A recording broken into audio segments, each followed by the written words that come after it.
So now we finished tallying up the results from our salsa tasting, and there have been some discussion online about issues and questions and things like that. So let's just take a look at some of these just to see how we can deal with these. So if we look at the taste, where we have the taste ballots, taste scores added up, as some of you have noticed, sample number 6 only has 9 ballots. Now, as we know, we have a minimum of 10 in order for it to be a legitimate tasting. So the question is, how did this end up with only 9 ballots? Since we counted out 15 ballots at the onset of that, and when I checked the ballots at the end of the tasting, we saw that there were no more than 5 at any one of these. What happened? Well, one possibility is that when the person counted them out to go up there, that there were only 14 to start with. So what happened is when we saw that there were 5 of them that hadn't been used, that's because the initial count was not correct. Another possibility, though, might be that someone took the ballot from sample number 6, marked the score, and then put it in the wrong envelope. Now, if we look and see on the sheet here, we can see that sample number 5 has 13 votes that were taken. So we don't know, maybe an extra one was put in that for sample number 5. And there were 12 of those for sample number 5, but one of those was from sample number 6. Likewise, sample number 7 has 12 ballots, so the same thing could have happened there. So the question comes up with, then, what do we do about number 6? Obviously, we can't count the results from number 6 because there's only 9 ballots, and we said we needed a minimum of 10 in order for it to be, in order to have enough of a distribution in order to use that. And sample number 5 and sample number 7 are also in question too, because we're not sure if the ballot was accidentally put in there or not. There is a further problem too with sample number 7. So according to the sheet here, sample number 7 had 12 votes. But when I look in the actual envelope, I see that there are only 11 ballots inside that envelope. Now, is that because when the person was counting them up, one of the ballots got misplaced? Or were there only 11 in the first place and then that person marked down 12?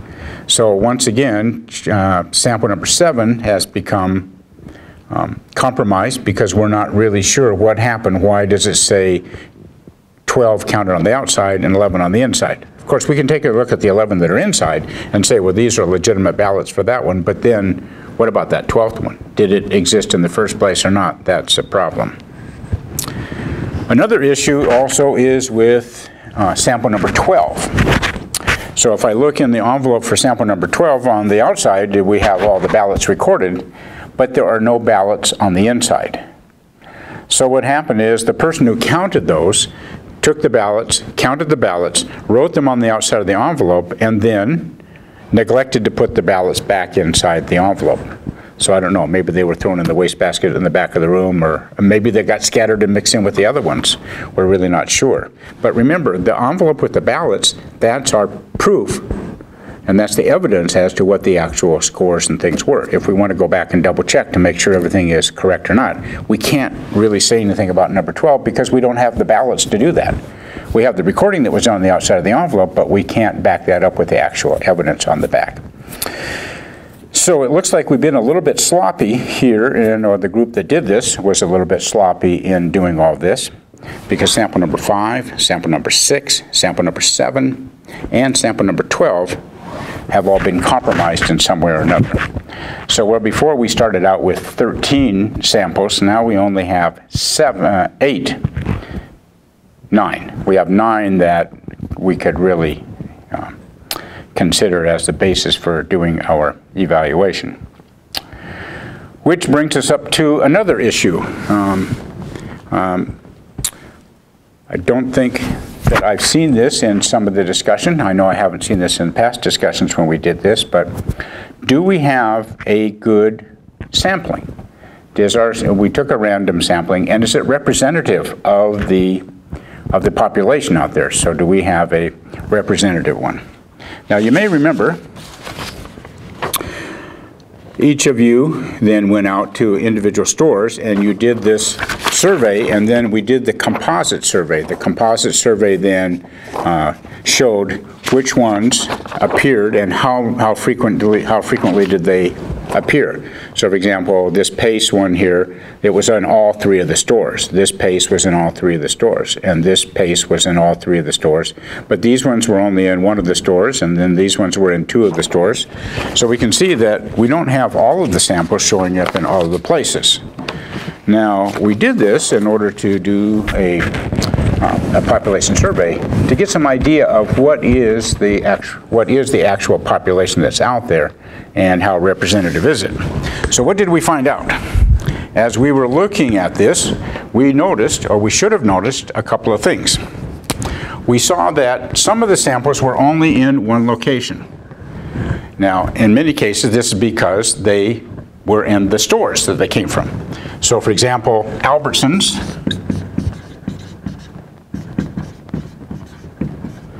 So we found there's an Albertsons brand of salsa that only is in the Albertsons store. We don't find the Albertsons brand in the QFC, we don't find it in the Fred Meyer or otherwise because that's a store brand. So we found some of these that were store brands, and these had a lower price. Store brands. But we found other ones that only show up in one store or possibly two or something like that, which seem to be a little bit higher end and higher priced. Things like Mrs. Renfro's, or ones like Mrs.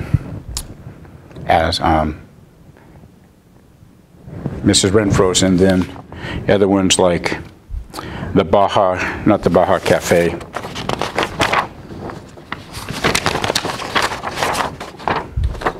The Desert Pepper Trading, or the Emerald Valley Kitchen, and some of these, and Amy's Organic Salsa. These were many times only showed up in one store, but they were much higher priced. So these are the higher priced, which we'll call premium.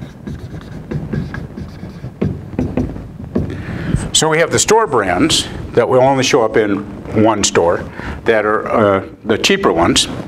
We have the higher price, what we might call the premium ones, that also many times show up in one or maybe two of the stores. And then here in the middle, we have the ones that seem to show up in, usually in all three of the stores.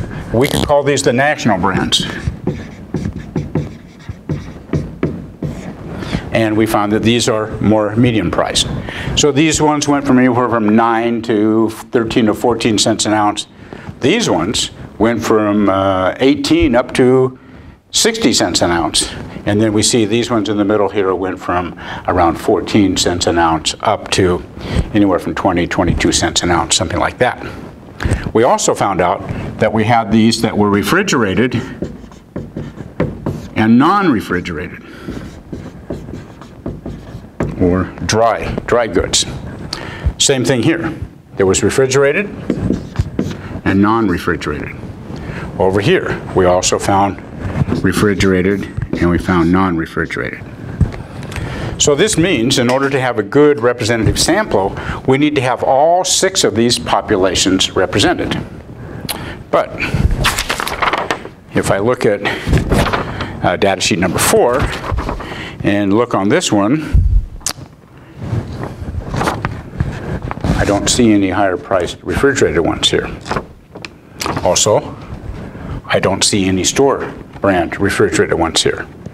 So in our actual sampling, then what we see is that this population group is not represented. This population group is not represented. So out of the 6 population groups, we only have 4 of those 6 represented in our sampling. So if we take a look at this and analyze the information that we came up with, can we really accept this, or we can say that this is credible, or can we say that this is really representative, that people can accept what we've come up with? I'm afraid not. So, and also we have the problems with these 4 samples that have been compromised, which reduces our overall distribution even down further, because it's decimated some of these categories as well. So, the only conclusion is we need to do a second taste sampling. So we need to do this a second time. All the information that we have here is still legitimate. We still will use all this, and we'll write it up. And when we write it up, we need to identify. We had some problems with it not being a representative sampling. We had some problems with being a little bit careless or not close attention to details when we did the actual taste sampling. So when we redo the taste sampling, then we need to make a few changes. So what do we need to do on these changes? Well, one of the problems that we did the first time was, when we did this, is that we just told the students, okay, choose a sample to bring to class so that we can do the taste sampling. And so we made it totally random. Well, that didn't work, because we need to make sure that we have controls on that in order to cover all the different populations.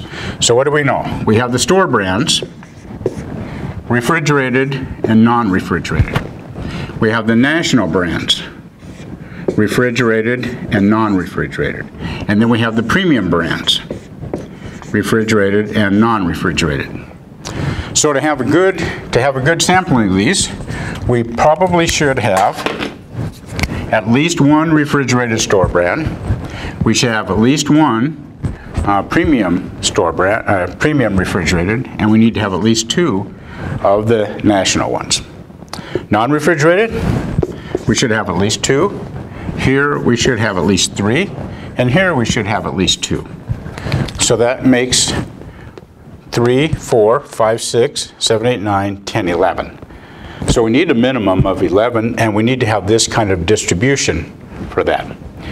So what we did in the past, when we did this in the previous attempts, and we'll use their data that they generated, is we said, what student would volunteer to bring one of these?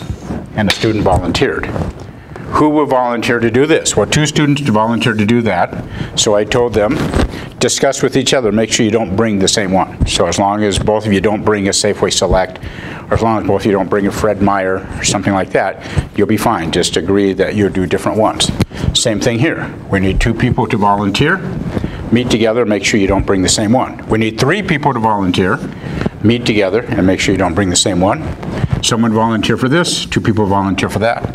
Meet together and make sure that you don't bring the same one.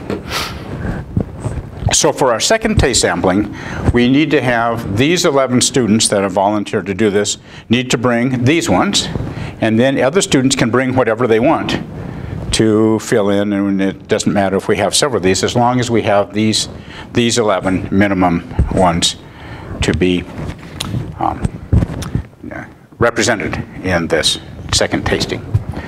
So we'll see on the next video then, and then the next part of the module, what actually happened then during the second time. And then when you write your report, you need to include what was the information that we did from this first time. So you need to have your population, your data sheet number 1, your data sheet number 2.